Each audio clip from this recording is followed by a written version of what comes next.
Hey Swimlane, this is Meridith Powell, and I'm coming to you from my home here in Asheville, North Carolina. I really enjoyed my time with you in Denver. I cannot thank you enough for giving me a day of something that is so precious to you as your time. And I want to make sure that you get return on investment. So I thought I'd spend a few minutes after I got home really shooting a video, kind of summarizing what we talked about and what we put into place. Now you can use this video, maybe watch it again if you're kind of like me. Maybe every once in a while you forget something or can't quite figure out your notes, or you can maybe share it with somebody who didn't get to attend the event. Also, I'm going to put my contact information again at the end of this video. If you have any questions, if you go back and you put this into place and you need any more information, please don't hesitate to reach out to me, because I want you to really get return on investment. I want you to be able to implement these strategies.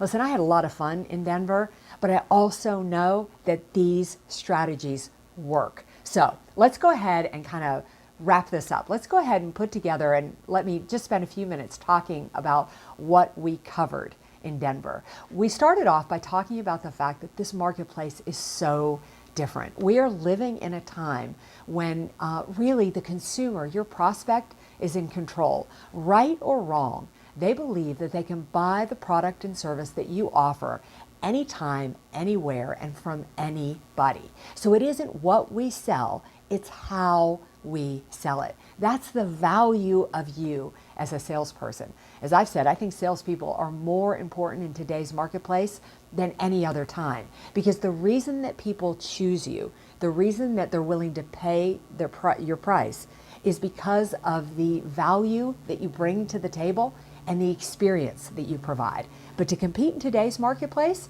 you have got to provide an experience that is so amazing that customers and prospects don't believe they can find it anywhere else. And then you've got to add value at a level that makes them believe they can't live without you. And what we focused on was exactly how to do that. Now, we started off by talking about the fact that Gartner had just released a statistic saying that the customer was 54% of the way through the buying cycle before they ever interacted with a salesperson. 54% of the way through, meaning they were researching online, they were talking to their peers and their colleagues, they were doing everything they could to educate themselves without a salesperson about the products and services that they want to buy. So that means we as sales professionals, we have got to interject ourselves into that 54% of the buying cycle. We've got to work on building our reputation in the marketplace, working with marketing, but beyond, taking our responsibility for building our reputation in the marketplace. You talked so much about the growth that Swimlane is having and getting that message out there. The awards that you win, the meetings that you attend, any little thing that you can do to get the buzz out there about what you and what Swimlane are doing. And the reason is because people do business with people they have heard of and about. And while promoting Swimlane is important, you've got to understand you've got to build your reputation too as a sales professional. You've got to be a resource, and you have to be a go-to expert. And speaking about prospects, we talked about the fact that that you need to choose the right prospect. We said there's a newsflash. Not everybody wants to do business with you, but you don't want to do business with everybody. Listen, a sales call is one of the most expensive things that a company does and has. And so you want to make sure that as salespeople, we're going out and we're calling on the right people. We're going to get really, really clear on our ideal prospect. And we talked about creating a grid, really writing out everything that maybe 10 or 12 things that we're looking for in a client. And then when we go out, having a conversation and asking questions to determine if this prospect really fits our ideal profile.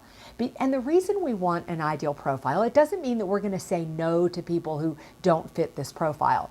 But the more time that we spend in front of prospects that really fit our ideal, the faster the sale is going to close, the less price is going to be an issue, and the faster that prospect is going to see value. And then they're going to go out and tell other people how amazing Swimlane is. We talked about the fact that I had said something like niching to expand. And when you think about Amazon and how they started, they didn't sell to people like me. I wasn't interested in buying books online. So they didn't waste their time coming after me as a target. They went out and found the people who were interested in this. And then those people had such an amazing experience, they went out and spread the word. So you've got to really know your ideal prospects. And those are the foundation of sales today. Understanding that the sales cycle has changed and that we've got to get out there in it as sales professionals, build our reputation and our position in the marketplace, and focus that time and attention on prospects that see value in what we bring to the table. With that, it's time to get in front of the prospect because the doors are going to start to open for you. But when you get in that door, you want to think first about your communication style. Listen, you're still building trust with that relationship. So thinking about the pace at which you move, the energy matching energy so that people feel trust and they feel comfortable with you. Why do we want them to feel comfortable? Because we want them to open up and talk to us. And we want them to feel that our solutions are valid, but we first have to lay that groundwork of communicating effectively. And when we communicate effectively, we're asking questions and we're listening, but we've got to solve that urgent need, that critical need, what is most important to the customer. We use the example in training of fishing. If you go in and a customer is talking about fishing, but there are so many other things you know that you could help them with, if you don't solve the problem of fishing first, they can't hear you. And the reason is because that's what they're worried about. And if you want them to listen to you, you've got to listen to them first. We use the example of saying, wow, I've heard that the thing that is top of mind to you, the thing that you're most concerned about is fishing. We have a great solution for that and we can take care of that. I'm going to put that up front in the proposal and what we're talking about. And then when we come back, there's so many other ways that I can help you. Because if you solve the critical need, you'll open the door and you'll earn the right to sell everything else you want to sell. Because at that point, your prospect, your customer, they trust you. And if your customer or prospect trusts you, it's time to come on strong. It's time to take control of the conversation. And we talked about selling risk and value. I talked about the fact that, price it's the fact that people are price sensitive in today's marketplace. That's just a myth. It's not true. Every single one of us pays money for something that other people would think are crazy. I told you that my husband's worst nightmare is that he'd sell his boat for what he told me he paid for it. And that I tell him I get my hair cut for 15 bucks. But why do I pay so much money to get my hair cut? Because I think that has value.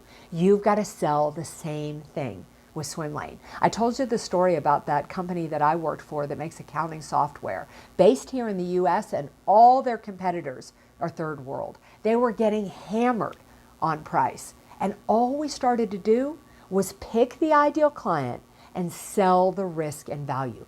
What does your prospect lose if they don't do business with you? And what does a customer gain if they do? You've got to take control of that conversation and make sure that your competitors are not laying the narrative, not controlling the conversation. You've got to help people see that it isn't comparing apples to apples and all they're going to gain if they do business with you.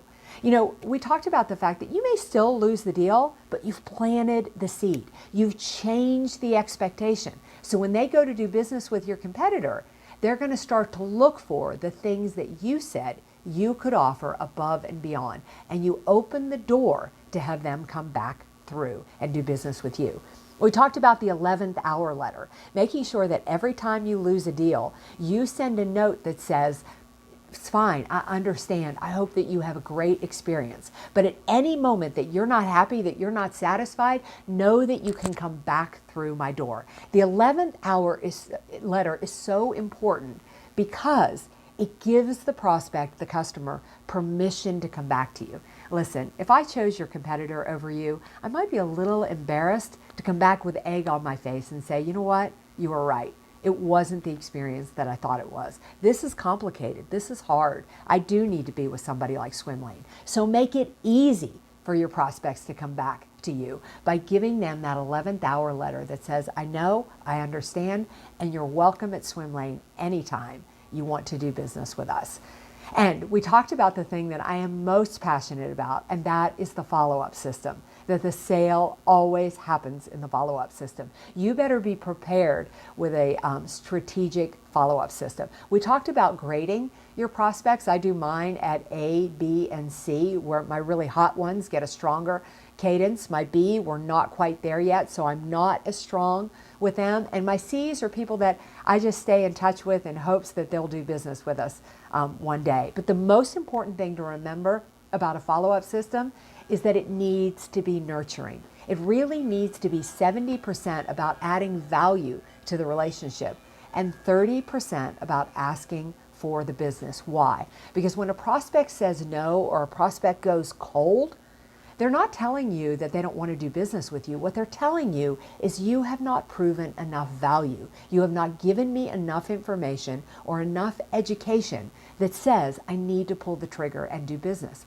So if you just call me every week or every month and say, are you ready to do business? I'm going to be so annoyed by you that I'm going to say no. But if you stay in touch in a way that adds value, that continues to educate me, you're going to move that needle to close the business. But listen, you better be prepared because you're talking to people now that it may take 6 months, it could take a year to close. I believe that 90% of the business closes in the follow-up. The sale happens in the follow-up. And you have such a great opportunity with the technology that you have and you use and the nurturing sequence and the support that you have with marketing that you can really create an amazing follow-up system. So there you have it. Those are the steps. Those are the strategies. What I know is if you put these into place, if you follow these steps, it is really going to work for you and make the sales process not only more effective, but a whole lot less stressful. And the other thing I'm going to do is I'm going to put together a cheat sheet for you, something you can keep right on your desk that walks you through these steps. And again, all of my contact information is going to be at the end of this video. If you have any questions, you need any more information, don't hesitate to reach out because I want to stay in touch. I believe if you build your network, you change your life. So I hope we'll stay connected. But also, I want you to get return on investment. That's very important to me. You gave me one of the most precious things you have, and that's your time. So I want this strategy to work for you. So reach out, let's stay in touch. But most importantly, let's make 2020 your best year on record.